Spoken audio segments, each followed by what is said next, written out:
నమస్తే అండి. ఈరోజు నేను చెప్పబోయే అంశము ఈనాం భూములు అంటే ఏమిటి? ఈ అంశం చెప్పడానికి గల కారణం ఈ మధ్యన ఒక 4, 5 రోజుల క్రితం మన ఆంధ్రప్రదేశ్ ప్రభుత్వం ఒక ప్రత్యేక జీవోనిచ్చింది.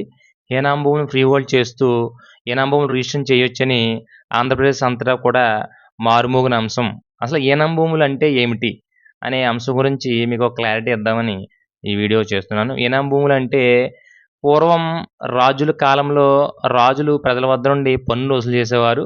ఆ పన్నులు వసూలు చేస్తూ ఉన్న తరుణంలో రాజులు ఆయా ప్రాంతాల్లో ఉన్న కొద్దిమంది వ్యక్తులకు ఒక రకమైన పోస్టులు అదే ఇప్పుడు ఉద్యోగాలు అంటున్నాం మనం. ఆ తరుణంలో జమీందారులని, జాగీర్దారులని, భూస్వాములను నియమించి వాళ్ళ ద్వారా ప్రజల దగ్గర నుంచి పన్నులు వసూలు చేస్తూ ఉండేవారు.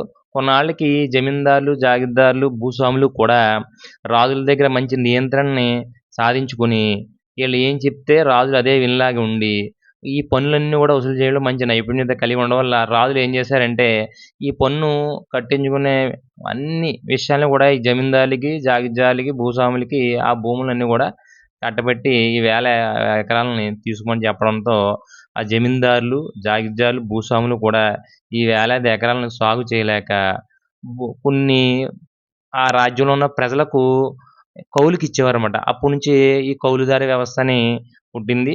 ఇలా ఈ జమీందారులు, జాగీర్దారులు, ఈ భూస్వాములు చేతుల్లో ఈ వేలాది ఎకరాల భూములు ఉండడం, వీళ్ళ ఆస్థానంలో పనిచేసే కళాకారులు ఈ జమీందారులని, జాగీర్దారులని వాళ్ళ కళలతో సంతృప్తి పరచడానికి రకరకాల ఇప్పుడు ఈవెంట్స్ అంటాం. అప్పట్లో కార్యక్రమాలు చేయడం, అలాగే చేతి వృత్తి పడినవాళ్ళు వివిధ చేతి వృత్తులతో వాళ్ళని దగ్గర పనిచేయడంతో వాళ్ళు సంతృప్తి చెంది ప్రతిఫలితంగా కన్సిడరేషన్ లేదా గిఫ్ట్ రూపంలోనో వాళ్ళు చేసిన పనికి ప్రతిఫలంగానో కొన్ని భూముల్ని వాళ్ళకి ఇవ్వడం జరిగింది.